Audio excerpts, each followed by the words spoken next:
शेतकऱ्यांनी तयार केलेला बेदाणा विक्रीवरील आणि स्टोरेजमधील ठेवलेल्या बेदाणावरील जीएसटी करातून सूट मिळावी अशी मागणी तासगाव कवठेमहांकाळचे आमदार रोहित पाटील यांनी मुख्यमंत्री देवेंद्र फडणवीस यांच्याकडे निवेदनाद्वारे केली आहे. सांगली जिल्ह्यातील शिराळा तालुका वगळता इतर सर्व तालुक्यात द्राक्ष पीक घेतलं जातं. या सर्व तालुक्यात मिळून सुमारे 31,776 हेक्टर क्षेत्रावर द्राक्ष पीक आहे. शेतकरी तयार द्राक्षापासून बेदाणा निर्मिती मोठ्या प्रमाणावर करून त्याला दर मिळण्याच्या अपेक्षेने तयार बेदाणा कोल्ड स्टोरेजमध्ये ठेवत असतात. या कोल्ड स्टोरेजमध्ये ठेवलेला बेदाणा भाड्यावरती शासनाकडून 18% जीएसटी घेतला जातो. याच बेदाणा विक्रीवर 5% जीएसटी असा एकूण 23%चा भुर्दंड शेतकऱ्यांना सोसावा लागतोय. द्राक्ष पीक घेण्यासाठी भरपूर प्रमाणात औषधे फवारणी करावी लागते. त्यावरही 18% जीएसटी असल्याने शेतकऱ्यांचं प्रमाणापेक्षा जास्त मिळालेल्या उत्पादनाची रक्कम जीएसटीसाठी जाते. द्राक्षाची औषधे स्टोरेजमध्ये ठेवलेला बेदाणा आणि विक्रीवर बसवलेला जीएसटी माफ करावा अशी मागणी निवेदनाद्वारे करण्यात आली आहे. उसने घेतलेले 2 लाख रुपये परत मागितल्याच्या रागातून खून करणाऱ्या तरुणास आजन्म कारावासाची शिक्षा आज न्यायालयाने सुनावली आहे. सरफराज ताजुद्दीन निपाणी असं शिक्षा झालेल्या तरुणाचं नाव आहे. प्रधान जिल्हा व सत्र न्यायाधीश श्री पी.के. शर्मा यांनी सदरची शिक्षा सुनावली आहे. निपाणी येथे कोयता आणि लोखंडी गजाने वार करून प्रशांत सूर्यकांत पाटील यांचा खून केला होता. सदरची घटना ही 6 जून 2018 रोजी सकाळी 10 वाजण्याच्या सुमारास घडली होती. संशयित सरफराज निपाणी याने 2017 साली मयत प्रशांत सूर्यकांत पाटील यांच्याकडून 2 लाख रुपये उसने घेतलं होतं. वारंवार मागणी करून देखील संशयित निपाणी याने पैसे परत दिले नाहीत. दरम्यान 6 डिसेंबर 2018 रोजी संशयित सरफराज निपाणी याने प्रशांत पाटील यांच्या घरी जाऊन मी सांगली सोडून मूळ गावी जत येथे जाणार असल्याचं सांगितलं. त्यामुळे प्रशांत पाटील हे पत्नीसह 6 रोजी सकाळी 10 वाजण्याच्या सुमारास संशयिताच्या घरी गेले आणि त्याच्याकडे उसने दिलेले 2 लाखाची मागणी केली. यावरील संशयित सरफराज निपाणी याने आणि प्रशांत पाटील यांच्यावर वादावादी झाली. उसने पैसे मागितल्यामुळे चिडलेला संशयित सरफराज याने घरातील लोखंडी गज आणि कोयता घेऊन प्रशांत पाटील यांच्या डोक्यात हत्याराने वार केले. गंभीर दुखापत झाल्याने प्रशांत यांना तातडीने शासकीय रुग्णालयात दाखल करण्यात आलं, परंतु तेथील वैद्यकीय अधिकाऱ्यांनी त्यांना मृत घोषित केलं. याबाबत प्रशांत यांच्या पत्नी राजलक्ष्मी पाटील यांनी विश्रामबाग पोलीस ठाण्यात फिर्याद दाखल केली. सदर खटला सुनावणीस आला असता सरकार पक्षातर्फे एकूण 6 साक्षीदार तपासण्यात आले. यामध्ये राजलक्ष्मी पाटील यांची प्रत्यक्षदर्शी साक्षीदार म्हणून साक्ष महत्त्वाची ठरली. न्यायालयापुढे आलेल्या साक्षी आणि पुरावे ग्राह्य धरून न्यायमूर्तींनी आजीवन सश्रम कारावासाची शिक्षा ठोठावली. मिरजेतील गणेश तलावाच्या दूषित पाण्यामुळे सुमारे 600 किलो मासे मृत्युमुखी पडल्याने पुन्हा गणेश तलावाचा विषय ऐरणीवर आलाय. ऐतिहासिक महत्त्व असलेल्या गणेश तलावाकडे महापालिका प्रशासनाचं दुर्लक्ष होत असल्याने संतप्त झालेल्या मिरज सुधार समितीच्या कार्यकर्त्यांनी अतिरिक्त आयुक्त रविकांत अडसूळ यांना जाब विचारलाय. गणेश तलाव सुशोभीकरण नावाखाली कोट्यावधी रुपये खर्च करण्यात आलेत, मात्र गणेश तलावाची दुरावस्था पाहिल्यास हा निधी कोठे खर्च झाला हा संशोधनाचा विषय आहे. शिवाय गणेश तलावाच्या मालकीवरून पटवर्धन संस्थानिक आणि महापालिकेत वाद आहे. गणेश तलाव परिसरातील रहिवासी आणि खाद्यपदार्थ विक्रेते कचरा टाकत असल्याने तलावाचं पाणी दूषित होऊन वारंवार तलावातील मासे मृत्युमुखी पडतात. या परिसरात दुर्गंधी पसरून आरोग्याचा प्रश्न निर्माण झालाय. मिरज सुधार समितीचे ॲडव्होकेट ए काझी, अध्यक्ष आसिफ निपाणीकर, समन्वयक शंकर परदेसी, जहीर मुजावर, नरेश सातपुते, अफजल बुजुर्ग, राजेंद्र झेंडी, अभिजित दाणेकर, सलीम खतीब, वसीम सय्यद आदी सदस्यांनी अतिरिक्त आयुक्त रविकांत अडसुळे आणि सहाय्यक आयुक्त अनिस मुल्ला यांची भेट घेत जाब विचारलाय. गणेश तलावाच्या भोवती 10 फुटीचं जाळीचं कंपाऊंड करण्यात यावं, स्वच्छतेबाबत स्वतंत्र देखरेख समिती स्थापन करावी, तलावाच्या सुशोभीकरणासाठी स्वतंत्र आराखडा तयार करावा, तसेच तलावात कचरा टाकणाऱ्या रहिवासी आणि खाद्यपदार्थ विक्रेत्यांवर कारवाई करावी अशी मागणी यावेळी करण्यात आली आहे. केंद्रीय गृहमंत्री अमित शहा यांनी डॉक्टर बाबासाहेब आंबेडकर यांच्याबाबत केलेल्या वक्तव्याचा निषेध करण्यासाठी सांगली दलित महासंघाच्या वतीने तिरडी मोर्चा काढण्यात आलाय. सदरचा तिरडी मोर्चा काढण्यास पोलिसांनी मज्जाव केल्याने आंदोलक आणि पोलिसात यावेळी जोरदार झटापट झाली. यावेळी जोरदार निदर्शने करून आंदोलकांनी परिसर आणून सोडलाय. अमित शहा यांना तातडीने मंत्रिपदावरून मुक्त करून त्यांच्यावर गुन्हा दाखल करत तातडीने अटक करण्यात यावी अशी मागणी यावेळी महासंघाच्या वतीने करण्यात आली आहे. उत्तम मोहिते यांच्या नेतृत्वाखाली शासकीय रुग्णालय चौक येथे हे आंदोलन करण्यात आलं. यावेळी दिलेल्या निवेदनात म्हटलंय की डॉक्टर बाबासाहेब आंबेडकर यांनी संविधान बनवून नागरिकांसाठी स्वातंत्र्याचं आणि अधिकाराचं दार खुलं केलं, मात्र भाजपचे ज्येष्ठ नेते अमित शहा यांच्या वयाच्या मानाने तोल सुटल्याने आंबेडकर यांना एकेरी भाषेत उल्लेख करत भीमप्रेमींची मने दुखावत अपमानास्पद भाषा वापरली आहे। या प्रकरणी अमित शहा यांनी डॉक्टर बाबासाहेबांशी संविधानाच्या अधिकारात निर्माण केलेला राजकीय पदोन्नतीचा आणि संविधान अधिकार निवडीचा तात्काळ राजीनामा द्यावा। संबंधित अमित शहा यांच्यावर एकेरी उल्लेख करत अपमानास्पद वागणूक दिल्याने अॅट्रॉसिटी ॲक्टचा गुन्हा दाखल करून ईडी मार्फत चौकशी करण्यात यावी, तसेच संबंधित खटला फास्ट ट्रॅक कोर्टात चालवून अमित शहा यांना आजन्म कारावासाची शिक्षा देण्यात यावी अशी मागणी यावेळी करण्यात आली आहे। या आंदोलनात सनातन भोसले, वनिता कांबळे, विजय घाडगे, रंधबा गायकवाड, सनाउल्ला बावस्कर, राजू संदीप, प्रशांत केदार यांच्यासह कार्यकर्ते सहभागी झाले होते। कर्जाचे हप्ते वसूल करून निघालेल्या इंडी पतसंस्थेच्या कर्मचाऱ्यांना रस्त्यात अडवून त्यांच्या डोळ्यात मिरची पूड टाकून ₹1.25 लुटणाऱ्या तरुणास पोलिसांनी जेरबंद केले असून अन्य 4 जण पसार झालेत। सचिन परशुराम कांबळे असं अटक केलेल्या तरुणाचं नाव आहे। स्थानिक गुन्हे अन्वेषणच्या पथकाने कोत्याव बोबलात येथे सदरची कारवाई केली आहे। सुनील तानाजी लोखंडे, सचिन महादेव बिराजदार पाटील, परशुराम कांतू कांबळे आणि हंसाप्पा मांग अशी पसार झालेल्यांची नावे असून त्यांचा शोध सुरू असल्याचं पोलीस निरीक्षक सतीश शिंदे यांनी सांगितले। इंडी पतसंस्थेच्या चडचण शाखेमध्ये फिर्यादी श्रीधर सुब्बाराय बगली हे कर्जाचे हप्ते वसूल करण्याचं काम करतात, तर पालकशी मनोहर व्यंकटशी हे मॅनेजर म्हणून काम करतात। श्रीधर बगली आणि त्यांचे मॅनेजर व्यंकटशी हे दोघेजण 4 डिसेंबर रोजी जत तालुक्यातील गिरगावमधील लोकांकडून कर्जाचे हप्ते वसूल करण्यासाठी आले होते। दिवसभरात ₹1,15,000 वसूल करून सायंकाळी 7:30 वाजण्याच्या सुमारास मोटारसायकलीवरून दोघे निघाले होते। यावेळी संशयितांनी दोघांना वाटेत अडवून त्यांच्या डोळ्यात मिरची पूड टाकून चाकूचा धाक दाखवत दोघांकडे पैशांची बॅग घेऊन पळून गेले होते। याबाबत उमदी पोलीस ठाण्यात जबरी चोरीचा गुन्हा दाखल झाला होता।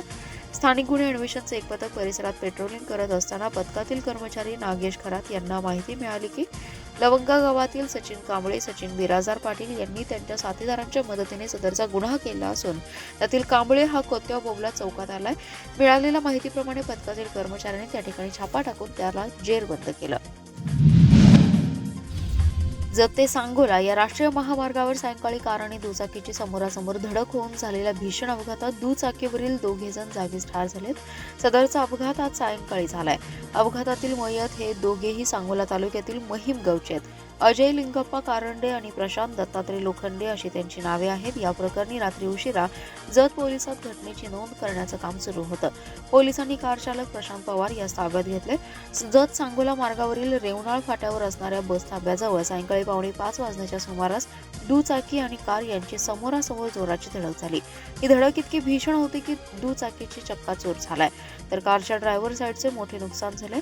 या अपघातात मोटारसायकलीवरील 2 जण जागीच ठार झाले। त्यातील मयत अजय कारंडे आणि प्रशांत लोखंडे हे त्यांच्या वैयक्तिक कामानिमित्त दुचाकीवरून जत शहरात आले होते। येथील काम आटोपून ते आपल्या महिम या गावाकडे निघाले होते। त्यांची मोटारसायकल रेवनाळ फाट्यावर आली असता समोरून बारामतीकडून येणारी कार त्यांच्या समोरासमोर भीषण धडक झाली। यात कारमधील एअरबॅग उघडल्याने यातील 4 जणांना काहीही झालं नाही। काही अंतरावर कार रस्त्याच्या बाजूला जाऊन थांबली। कारमधील प्रवासी हे लग्न समारंभानिमित्त कर्नाटकाकडे निघाले होते। या अपघातात दोन्ही वाहने वेगात असल्याने समोरच्या कार गाडीने दुचाकीला धडक देताच दुचाकी तब्बल 150 फूट सिमेंट रस्त्यावरून फरफटत गेली।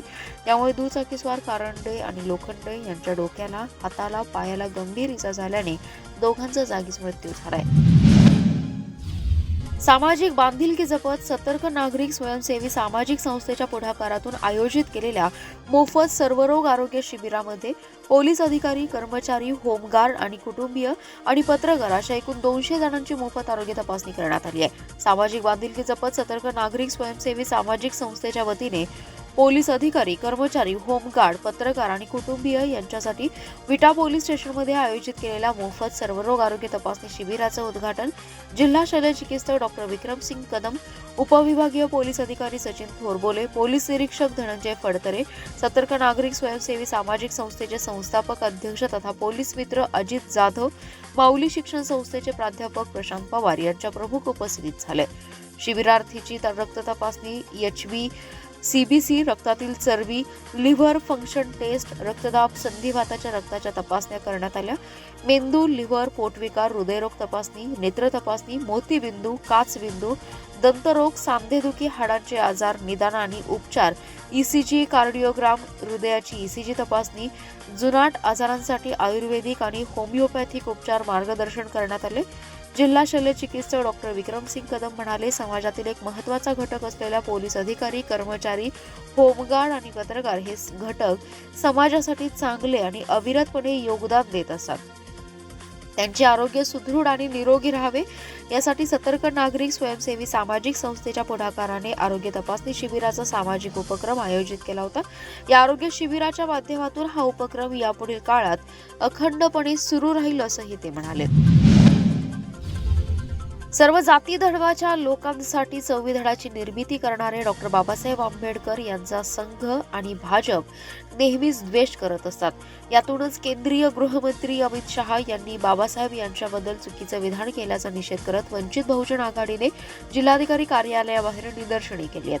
तसेच त्यांनी राजीनामा देऊन बाबासाहेबांची जाहीर माफी मागावी अशी मागणी केली आहे. वंचित बहुजन आघाडीतर्फे दिलेल्या निवेदनात म्हटले की बाबासाहेब आंबेडकर जिवंत असतानाही त्यांना विरोध करण्यासाठी त्यांची अंत्ययात्रा काढली होती. तीच मनोवृत्ती, तोच विचार डोक्यात ठेवून देशाचे गृहमंत्री अमित शहा यांनी देशाच्या सभागृहात बाबासाहेबांचा अपमान करण्याच्या हेतूने वक्तव्य केलंय.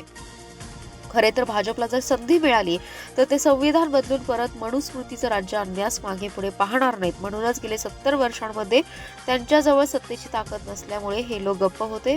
म्हणूनच आंबेडकरी जनता आणि आंबेडकरी विचाराचे आणि संविधान मानणारे लोक हा अपमान प्रतिकात्मक घेत असून सदर घटनेचा आम्ही जाहीर निषेध करत आहोत.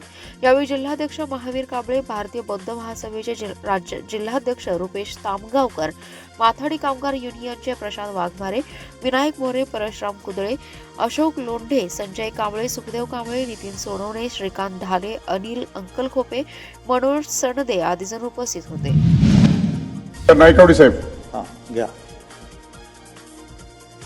आदरणीय सभापती साहेब, मी अत्यंत आपला आभारी आहे की आपण पुरवणी मागण्याच्या दृष्टिकोनातून बोलायला मला या ठिकाणी संधी दिलेली आहे. फार जास्त काही बोलणार नाही, पण आदरणीय सभापती साहेब, ज्यावेळेस एखादा माणूस एखाद्या महत्वाच्या हुद्द्यावर पोहोचतो, एखाद्या महत्वाच्या ठिकाणी पोहोचतो, तर सर्वांना वाटत असते की तो माणूस माझ्या किती जवळचा आहे आणि तो माणूस माझ्या किती जवळचा आहे आणि त्याच्यामध्ये संबंध किती दृढ आहेत हे सांगण्याचा प्रत्येक जण प्रयत्न करत असतो आमच्या सकट. कारण आम्ही ज्या ज्या वेळेला पदभोगली, महापौर झालं वगैरे झालं तर नको नको असणारी माणसं मी तुमचा पाहुणा रावळा आहे असं सांगत होती. ही एक पद्धत झाली आहे, रूढ पद्धत. पण मी आपल्याशी माझा काही संबंध आहे हे थोडंसं या ठिकाणी 1 मिनिटात विशद करणार आहे. की आपल्याला माहिती असेल की जवळपास या बाजूच्या लोकांना काय नाही, फक्त मतं घेतात ही आमच्या लोकांची, बाकीची यांना आमची हिस्ट्री वगैरे काय माहिती नाही. पण ह्या बाजूच्या लोकांना निश्चितपणाने माहितीसाठी मी सांगतो की आमचे प्रेषित मोहम्मद पैगंबर यांचा व्यवसाय काय होता? व्यवसाय होता बकरी चरवण्याचा. हा बकरी चरवण्याचा व्यवसाय होता आणि त्या व्यवसायाची परंपरा तुम्हाला लाभलेली आहे पुण्यश्लोक अहिल्यादेवी होळकरांच्या माध्यमातून. त्यामुळं तुमच्या समव्यावसायिक असणाऱ्या प्रेषितीचा मी एक छोटासा घटक आहे किंवा त्यांचा एक मी आदर करणारा एक सदस्य, अनुयायी आहे म्हणून तुमचं माझं एक नातं आहे, तेवढं तुम्ही लक्षात ठेवा. त्याचा फायदा मला द्या असं म्हणणं नाही आहे मला, पण हे माझं तुमचं एक नातं आहे. त्यामुळे मी आपला अत्यंत आभारी आहे. आपल्यासारखा कार्यकर्ता या ठिकाणी या उच्च पदावर बसला म्हणून पुनश्च एकदा मी आपलं अभिनंदन करतो. मी आपल्या निदर्शनास आणून देतो की महसूल व वन विभाग बाब क्रमांक 34 आणि पान क्रमांक 22 इथं आपण सांगली, कोल्हापूर या जिल्ह्याला प्रत्येक वर्षी जो पुराचा एक फटका बसतो कृष्णा आणि भीमा नदीच्या माध्यमातून, तर त्याच्या नियंत्रणासाठी म्हणून आपण असं काही परमनंट इलाज न करता केवळ तात्पुरती आपले मलमपट्टी करतो आपण. प्रत्येक वर्षी कोट्यवधी रुपये त्यावर खर्च करतो. सांगली शहराची तर परिस्थिती अशी आहे साहेब की नदी अगदी सांगली शहरातनच गेली. आता पहिला घासून गेली होती पण आता शहरातनं गेली असं म्हणण्याची पाळी आली. आणि त्यामुळं प्रत्येक वर्षी पुराला 40 फुटाच्या वर पाणी गेलं की आम्हा सगळ्यांची धावपळ सुरू होते. आमची महापालिका, तिथल्या यंत्रणा, जिल्हा यंत्रणा सगळ्या कार्यरत राहतात. लोकांना तिथून पुनर्वसित करणं, त्यांची व्यवस्था करणं, पुन्हा पुरानंतर झालेल्या नुकसानासंदर्भात नुकसान भरपाई देणं, हे सातत्यानं चाललेला एक क्रम आहे. तो क्रम कुठेतरी थांबला पाहिजे. यात आता दाखवलेलं आहे की 6 कोटी रुपये आपण आणि 14 कोटी रुपये जागतिक बँकेच्या माध्यमातून बाह्य आपण कर्जाच्या माध्यमातून त्यांना घ्यायची, असं काहीतरी नियोजन दिसायला लागले या कागदावर. परंतु मला असं वाटतंय की ह्या नियोजनात सुद्धा वाढ करून कायम स्वरूपी काहीतरी व्यवस्था करावी. जसं सांगली शहराला आता लागून जी कृष्णा नदी वाहते, कृष्णा नदीला एक तटभिंतीचं व्यवस्थितपणानं जर नियोजन करून घेतलं एकाच वेळेला आपण, तर प्रत्येक वर्षी होणारा हा नुकसान आहे. आता तर अलमट्टीला तिकडे उंची वाढवत आहेत, कमी करतायत, हा एक नवीन विषय येऊन बसलाय आणि त्यामुळे त्या विषयात सुद्धा शासनानं आता लक्ष घालणं आवश्यक आहे. जर तिकडली उंची वाढली तर इकडे पश्चिम महाराष्ट्रात या सगळ्या कृष्णा पात्रातल्या सगळ्या गावांना तिथपर्यंत धोका निर्माण होणार आहे, हे बाब नक्की आहे. आणि त्यामुळे ह्यात सुद्धा गांभीर्याने शासनाने लक्ष दिलं पाहिजे. आणि यासाठी जी काही 20 कोटीची तरतूद तुम्ही धरलेली आहे ती तोकडी आहे असं मला वाटतं. त्यामुळे या 20 कोटीची जी काही मागणी आहे किंवा जी तरतूद दाखवत आहे ती वाढवून मिळावी आणि तातडीनं कृष्णा नदीच्या दुतर्फा बाजूला सांगली शहराच्या माध्यमातून वॉटर लेवल बघून त्या ठिकाणी तटभिंतीचा कार्यक्रम हाती घ्यावा अशी माझी या निमित्ताने विनंती आहे. आणि दुसरा एक विषय असा आहे की ज्याचा बाब क्रमांकही सांगू शकत नाही मी आणि पान क्रमांकही सांगू शकत नाही, कारण संपूर्ण पुस्तिका चाळली मी. साहेब, अल्पसंख्याक विकास विभागाचा कुठंच उल्लेख नाही आहे. वास्तविक महायुतीच्या शासनाने अल्पसंख्याकांसाठी भरीव काम केले, भरपूर काम करायची इच्छा आहे, लेखनियत आहे यांची. पण तेच सांगतोय ना की अल्पसंख्याक विकास विभागामार्फत त्या ठिकाणी कुठलीही तरतूद या ठिकाणी दाखवलेली नाही किंवा मागणी दाखवलेली नाही. पण आमच्यासारख्याला प्रश्न पडतो की आपण मार्टी सारखी संस्था स्थापन केली आहे, अल्पसंख्याकांना विविध लाभ देण्याचं आपण या ठिकाणी धोरण आखलेलं आहे आणि त्यासाठी मग मार्टीच्या स्थापनेसाठी आपण काय केलंय, त्याच्या स्थापनेसाठी, त्याच्या एस्टॅब्लिशमेंटसाठी म्हणून, त्या ठिकाणी स्थापन करण्यासाठी म्हणून आपल्याला जो निधी लागणार आहे त्याचा उल्लेख कुठेच दिसून येत नाही. त्यामुळे तातडीनं त्या संबंधीची तरतूद या पुरवणी मागण्यात करण्यात यावी आणि तातडीनं त्याची कार्यवाही करण्यात यावी, जेणेकरून येत्या अकॅडमिक वर्ष म्हणजे जून पासून जे सुरू होत आहे त्याच्या आधी मार्टीचं कामकाज कुठेतरी सुरू झालं पाहिजे आणि त्या माध्यमातून या अल्पसंख्याक समाजातल्या विद्यार्थ्यांना त्या ठिकाणी त्याचा लाभ मिळाला पाहिजे आणि त्यांना रीतसरपणानं स्पर्धा परीक्षेचं त्या ठिकाणी ट्युशन्स त्या ठिकाणी उपलब्ध झाले पाहिजे. यासाठी ही तरतूद अत्यंत तातडीनं करणं आवश्यक आहे आणि म्हणून अल्पसंख्याक विकास विभागामार्फत या संबंधीची तरतूद करण्याची मागणी आपल्या माध्यमातून शासनाला मी या ठिकाणी करीत आहे. या दोन्ही मागण्या निश्चितपणानं गंभीर स्वरूपाच्या आहेत. उगाच भारूड काहीतरी मांडायचं म्हणून उभारलेलं नाही.